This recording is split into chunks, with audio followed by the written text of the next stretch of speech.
Jeg hedder Nikolaj Juler, jeg er kunstner, og jeg arbejder som byrumskunstner og arbejder med udendørs kreativitet, kan man kalde det. Jeg vil gerne snakke om, hvordan man kan arbejde kreativt med byrummet og ens egen hverdag, det man møder i sin egen hverdag. Fordi at vi som private kan noget andet end byplanlæggerne kan, og arkitekterne. Vi kan skabe noget liv mellem husene, og det er egentlig det, vi som private også skal byde ind med.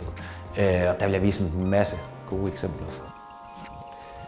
Jeg håber, dem der kommer til Creative Mornings får det ud af det, at de får lyst til at lave noget nærmest på vejen hjem eller på deres arbejdsplads. Og det er ikke nødvendigvis at skulle lave gadekunst, men også bare det at bruge den sociale kontekst kreativt og måske lege lidt nede i kantinen eller give sine kollegaer en god oplevelse på kontoret.